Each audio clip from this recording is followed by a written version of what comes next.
He's a virtual English language fellow in Thailand, has taught ESL and EFL for over 10 years in Ethiopia, South Korea, Poland and Turkey. He began his teaching career with the English program Korea, teaching at a public elementary school.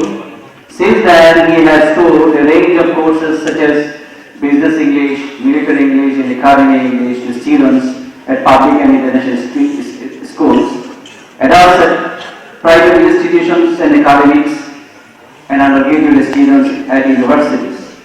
We are going over Alan Stewart. He is going to present on English for Today. English for Today. Alan Stewart.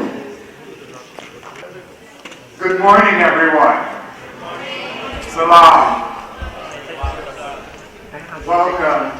And can we get a round of applause for our organizers here at IIEC for putting on this wonderful event? Esteemed guests, yes, thank you for being here. I am truly grateful and happy that I am able to be here, being around so many people who have gathered for a single purpose. And what purpose might that be? Why have you come? What purpose have you come? Anyone?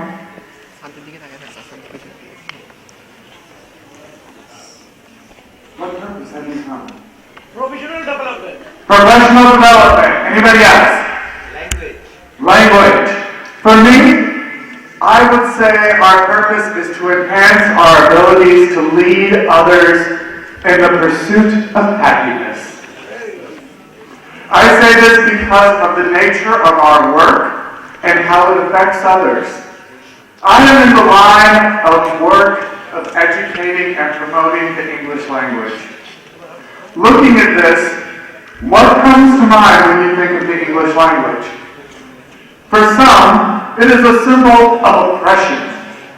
For them, they recall times past when this area was known as the British Raj, with many people who had to learn this foreign tongue in order to survive. For others, they see it as a status symbol.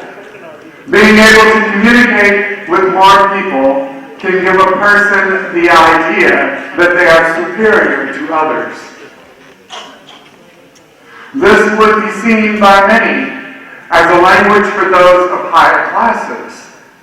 Parents would urge their children to learn English so that they themselves could brag to their friends about how smart or intelligent their child was, and their potential future prospects of that child, and how it would stem from their ability to be able to communicate in English. I'm sure all of you are familiar with the term Tiger Mom. No need to identify yourselves if you're in the house. We know some of you are here. But let's look at the industry of English education. We know that the English language industry makes billions every year. It is predicted to continue in the coming future. To this end, let me ask, how much does it cost to send a child to an English medium school as opposed to a Bangla medium school? How much? $100 per month. $100? Well, from school to school. Oh.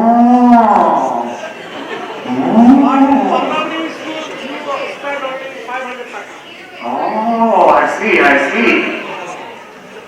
Now, from my experience, how does that relate to the typical income of the family? What percentage of a family's yearly income is spent on education? Now, when you break down the costs of education, what subjects would command the most money? I ask these questions because in my own experience, I can offer you a similarity from a different perspective. I spent some of my formative teaching years in South Korea. Now, while I was there, it was common for children to be in some sort of school for nearly 10 hours a day. Many students attended private academies. They're called hopwons in Korea, but here you call them coaching centers. And others, they would, if they had the means, they would hire a private tutor. This means that the typical family spends an average of 1/3 of their yearly income on the child's education. If that is the case, then I ask again, where do you think the money goes? Where? And for what purpose is it that it requires children as young as primary school to be in school for approximately 10 hours a day? Thinking about this need for validation, we can see why there is a need to learn English. No parent wants their child to be left behind. They want only the best. And in terms of upward mobility, knowing and being able to communicate effectively in English is of the highest importance. This is because English is the default global language. Approximately 1.5 billion people are able to communicate in English. And to this fact, it is known that the majority of these 1.5 billion people are not native, meaning that English is not the first language of that local population. So if English is not the first language, what is the purpose of learning it? What good does it do to know English? Anyone? What good? No one? No suggestions? This is a conversation, not a lecture. Communication. Communication. Okay, thank you. So,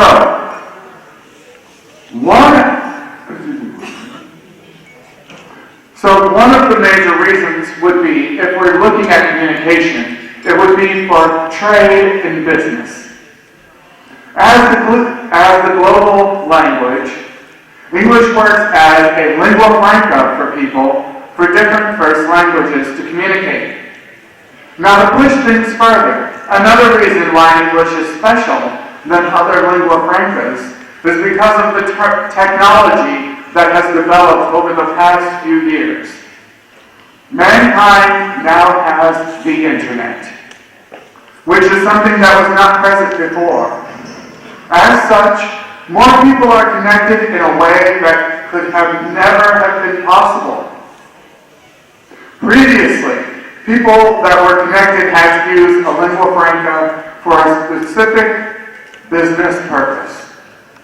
I am certain many of you are familiar with the saying that a European king needs to speak 5 different languages. The king speaks French to the chef, speaks Italian to the wife, speaks German to his dog, speaks Latin to the clergy, and then he speaks English to the court. Therefore, if this is the case, now that we have the internet, the majority of the language that we can use is in English. Therefore, the language of communicating on a personal level would be done in English. Sure, there are some translation services available, but I'm certain we all know not to trust Google Translate. This brings me to how using the English language has become a soft skill that is necessary for today. Many employers look for these types of skills, primarily because of the abilities that come with it. Being able to communicate with others effectively can help get a lot of things done. Being a hard worker may not be what is useful. What we think of when we think of the hard worker, they're the people that slave away for hours on a particular task without any assistance. Whereas a smart worker will figure out how to delegate tasks to better suit the client's needs due to communication. This allows more flexibility from an employee, and they would be seen more as a valuable asset. The saying goes, work smarter, not harder. And to that end, language skills help contribute to that. Thinking about this, I look back at my own experiences. I have been fortunate enough to educate others in the English language in 8 countries, spanning 4 different continents. While my time has varied in each, I learned different things about each place.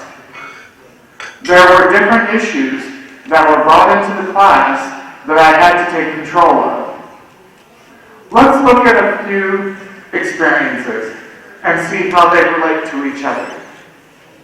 Starting with my time in South Korea. I briefly spoke about some of the education system there in relation to private academies and the money that goes into education. Looking at their history with the U.S., it proves beneficial for them to learn English.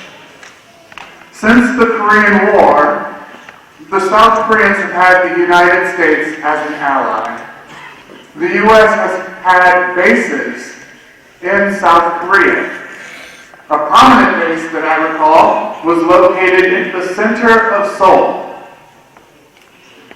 With the constant influx of military personnel, a need for communication was necessary. And to that end, I did spend some time working with the Korean military to educate Korean officers in English, with the idea of helping them communicate with their American counterparts. What I found was that many materials at the time were not updated, and there was difficulty in working in a rigid manner. In this respect, there was some motivation to take classes, yet it was more of a command than a desire. This echoed the notion that I received from teaching in the public school system.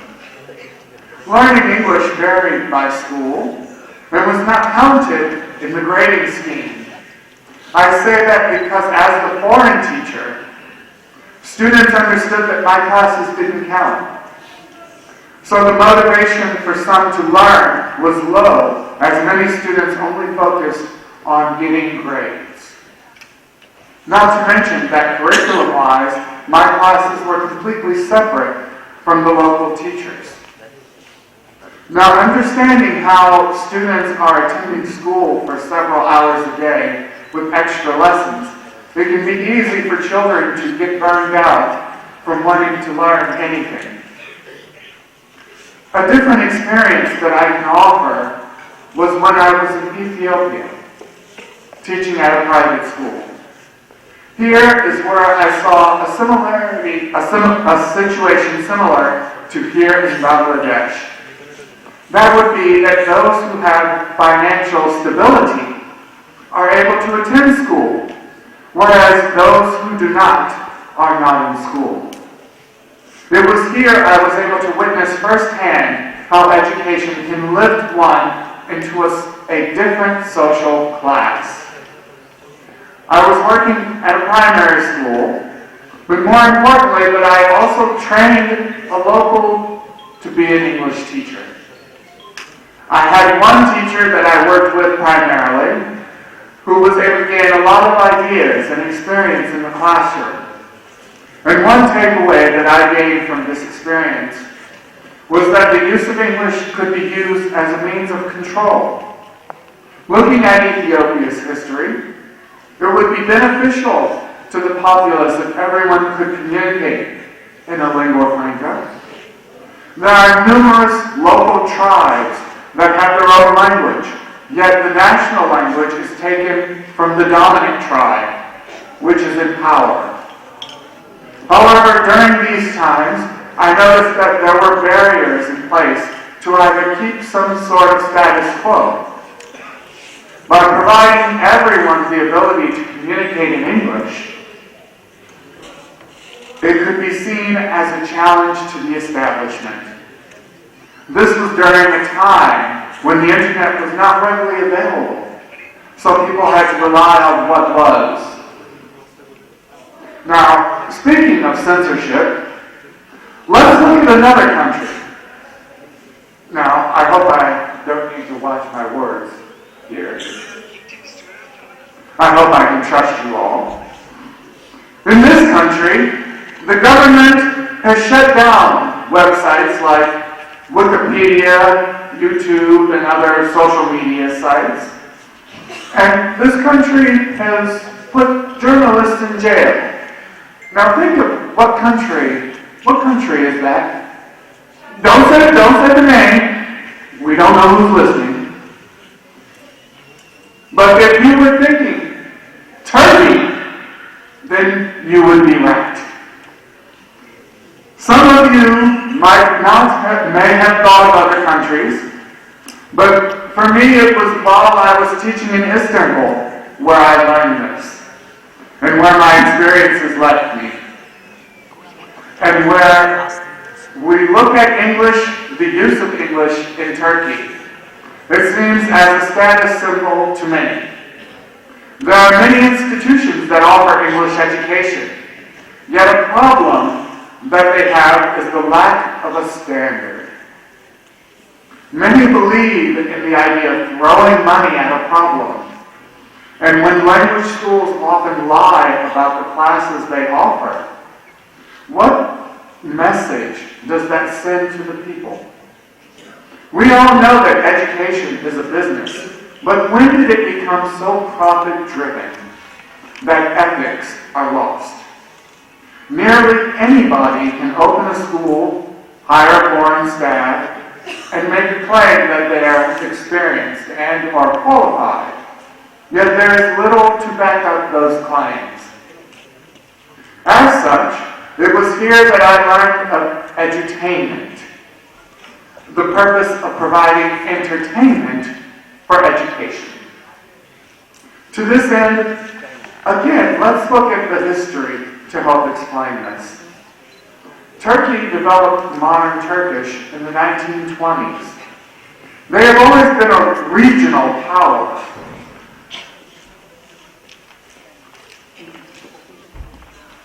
Yes, they've always been a regional power, and the mentality for learning English has been resistant.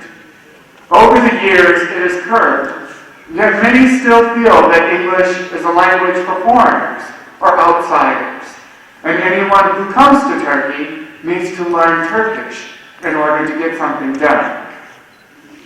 Now, looking at how English can help unify the people, it was disappointing that Turkey does not have anything to do this. An example that I can use is that the TV channel Arirang that I saw in South Korea.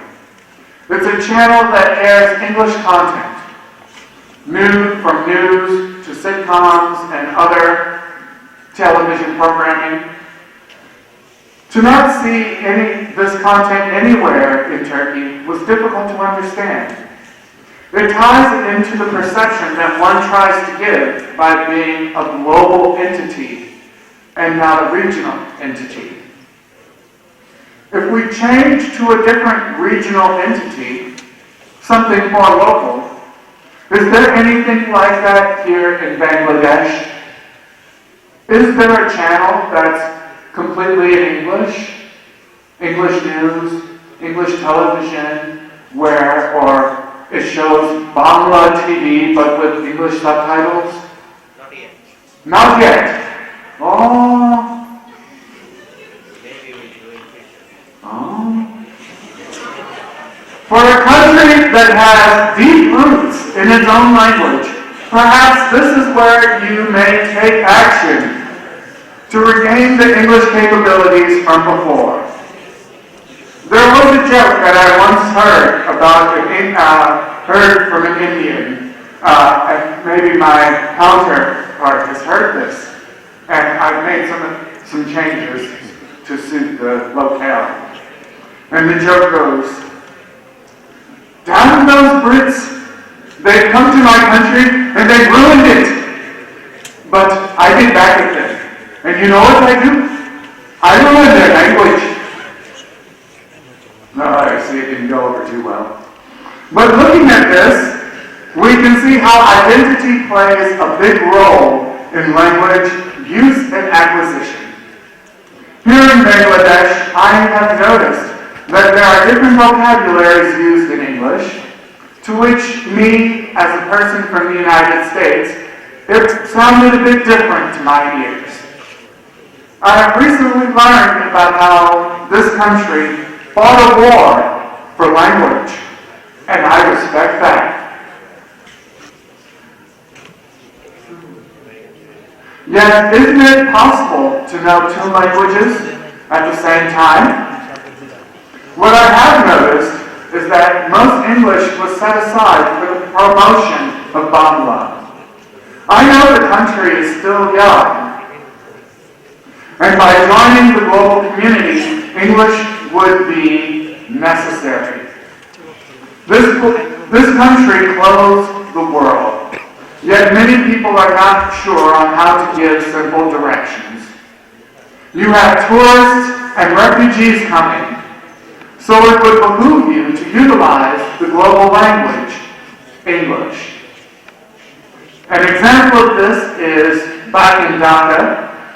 There's a little beggar girl who sometimes sells balloons, but she begs, and she speaks in English. And she gets bakshish. And how do I know this? Because two other girls were complaining about her, about how she gets more bakshish than them because she speaks in English.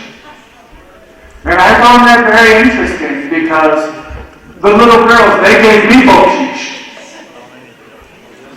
Now another issue is that it needs to relate to the classroom.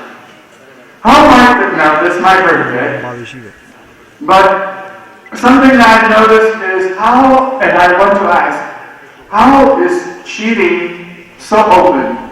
How is it done so open?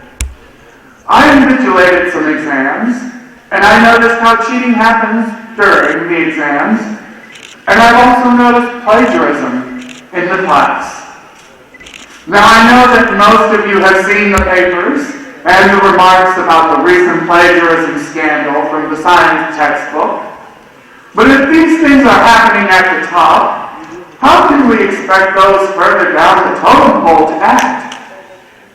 When students chase marks instead of learning, it is a disservice to everyone. When I caught students plagiarizing, they came to my office begging to stay in the university. I would suggest that when standards are held high, we can expect students to do great things. What I am told is that it's not the university's fault, but the education system that has let students down. And to that I say, what can you do to make it better? Looking in the classroom, I noticed how written and verbal English have varied, and how some improvements could be made. Let's take a look at a few aspects of how written English is used today. One of the major components is spelling. We know that there are a few different ways in which things could be written, but who dictates what is right? Historically, there was only one form of written English.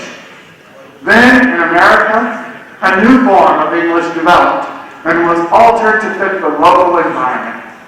This was because of Noah Webster, and Noah, and later Daniel Webster, who took the time to collect the language and note it down for the American people. What he did was take the things from the British that did not make further sense and drop them. That's why we don't have extra U's or extra O's in our words. To this end, spelling helps provide information on the identity of the writer. It provides more insight to those to whom the writer is and their background, so that the reader can relate. Something that goes along with this is vocabulary. So let's look at why they are so important for language comprehension. If we're not able to use a word correctly, how can we understand it?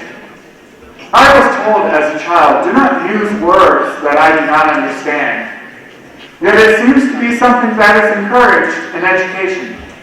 Why is that? What purpose does it serve to use more difficult language? When writing, there are many different words available, and words that can always be created. We have seen this throughout the years. Language comes and goes with what is in fashion at the time. It speaks to one's character as to how they wish to use the language. When it is written, we have the issue that what is produced can only be published once and not taken back. As such, you are permitted more time to carefully choose the words you wish to use, which is why you can misspeak, but not miswrite.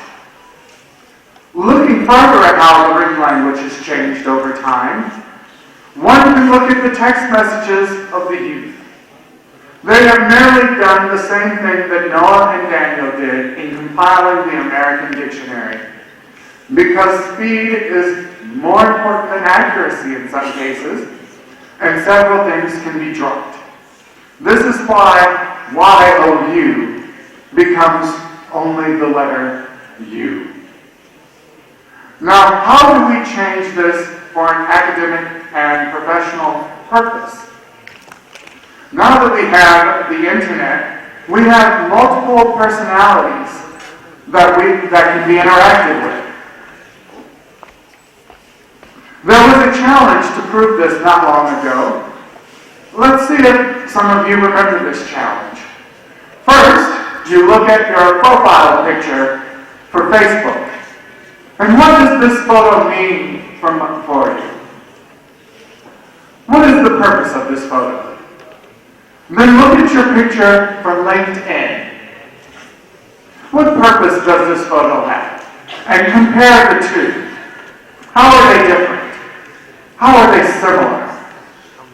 Now let's look at the profile picture that you would use for Instagram and compare those photos. Do you use the same photo for each app? How is your identity different? There is another app, but we won't go there. And as such, there would be a reason to communicate in English differently. It is clear to use the more formal English when using LinkedIn because you want to impress your boss or a potential employer. Yet on Instagram, you use something that's more relaxed. You use something for your friends. I've heard there's Bomblish. Do any of you know Bomblish? Oh, what are some Bomblish words? Bomblish is the fusion of Bangla and English, yes. But what's an example of Bomblish? Nothing?